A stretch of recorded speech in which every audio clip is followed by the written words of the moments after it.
Simba es un proyecto gratuito de promoción de la lectura. Ayúdanos a que nuestros libros lleguen a más gente compartiendo lecturas en las redes sociales. Si puedes y quieres, también puedes hacer una donación para mantener el proyecto y posibilitar que nuestra biblioteca siga creciendo. Lobos de mar. Vicente Blasco Ibáñez. Cuento retirado de los negocios después de 40 años de navegación con toda clase de riesgos y aventuras. El capitán Llobet era el vecino más importante del Cabañal, una población de casas blancas de un solo piso, de calles anchas, rectas y ardientes de sol, semejante a una pequeña ciudad americana. La gente de Valencia que veraneaba allí miraba con curiosidad al viejo lobo de mar, sentado en un gran sillón bajo el toldo de listada lona que sombreaba la puerta de su casa. 40 años pasados a la intemperie, en la cubierta de un buque, sufriendo la lluvia y los rociones del oleaje, le habían infiltrado la humedad hasta los mismos huesos, y esclavo del reuma, permanecía en su sillón, prorrumpiendo en quejidos y juramentos cada vez que se ponía en pie. Alto, musculoso, con el vientre hinchado y caído sobre las piernas, la cara bronceada por el sol y cuidadosamente afeitada, el capitán parecía un cura en vacaciones, tranquilo y bonachón en la puerta de su casa. Sus ojos grises, de mirada fija e imperativa, ojos de hombre habituado al mando, eran lo único que justificaba la fama del capitán Llobet, la leyenda sombría que flotaba en torno de su nombre. Había pasado su vida en continua lucha con la Marina Real inglesa, burlando la persecución de los cruceros en su famoso bergantín repleto de carne negra que transportaba desde la costa de Guinea a las Antillas. Audaz y de una frialdad inalterable, jamás le vieron oscilar sus marineros. Contábanse de él cosas horripilantes. Cargamentos enteros de negros arrojados al agua para librarse del crucero que le daba caza.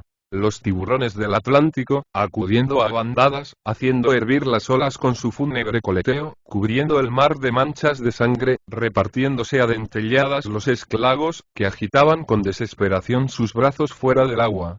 Sublevaciones de tripulación contenidas por él solo a tiros y hachazos. Raptos de ciega cólera, en los que corría por cubierta como una fiera. Hasta se hablaba de cierta mujer que le acompañaba en sus viajes, la cual, desde el puente, fue arrojada al mar por el iracundo capitán, después de una disputa por celos.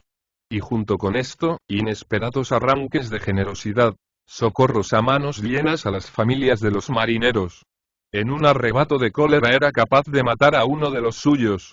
Pero si alguien caía al agua, se arrojaba para salvarle, sin miedo al mar ni a sus voraces bestias.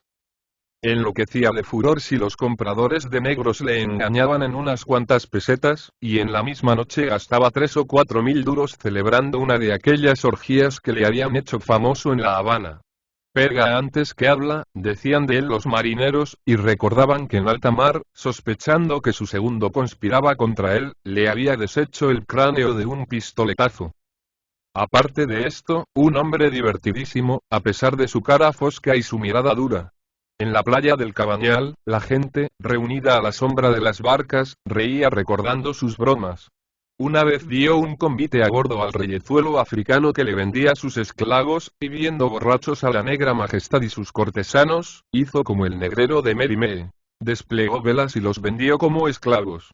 Otra vez, viéndose perseguido por un crucero británico, desfiguró su buque en una sola noche, pintándolo de otro color y cambiando la arboladura.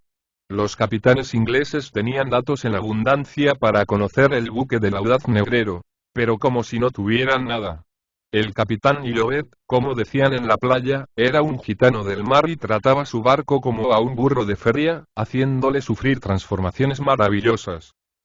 Cruel y generoso, pródigo de su sangre y de la ajena, duro para el negocio y manirroto para el placer, los negociantes de Cuba le habían apodado el Capitán Magnífico, y así seguían llamándole los pocos marineros de su antigua tripulación que todavía arrastraban por la playa las piernas reumáticas, tosiendo y encorvando el pecho.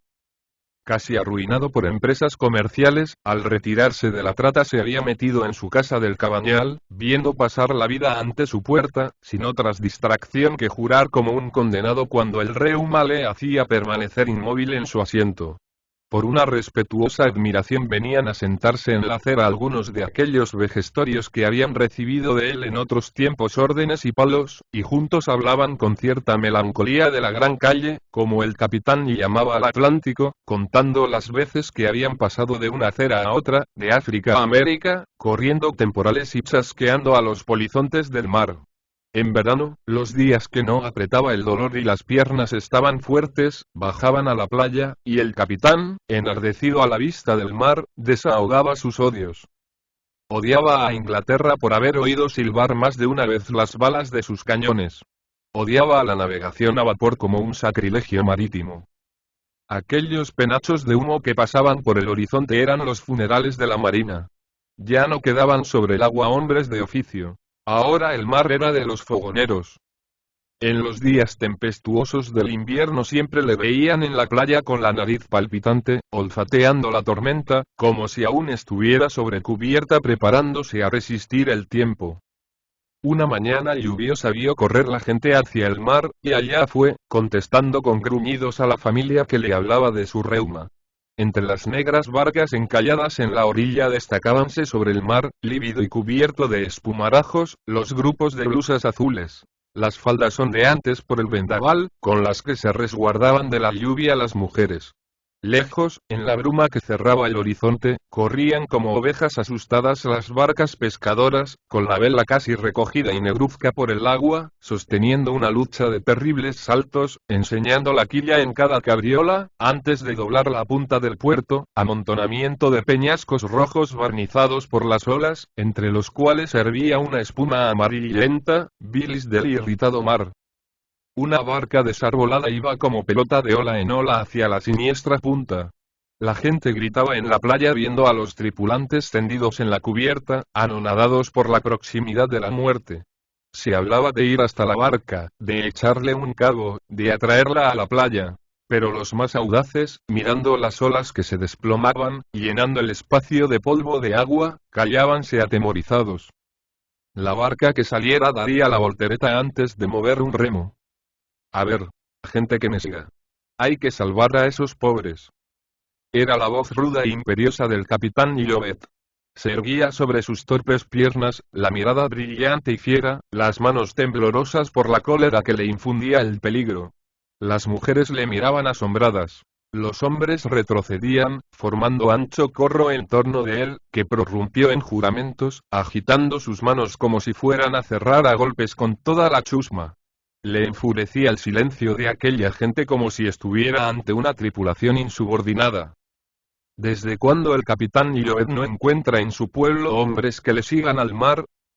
Lo dijo rugiendo como un tirano que se ve desobedecido, como un dios que contempla la huida de sus fieles. Hablaba en castellano, lo que era en él señal de ciega cólera.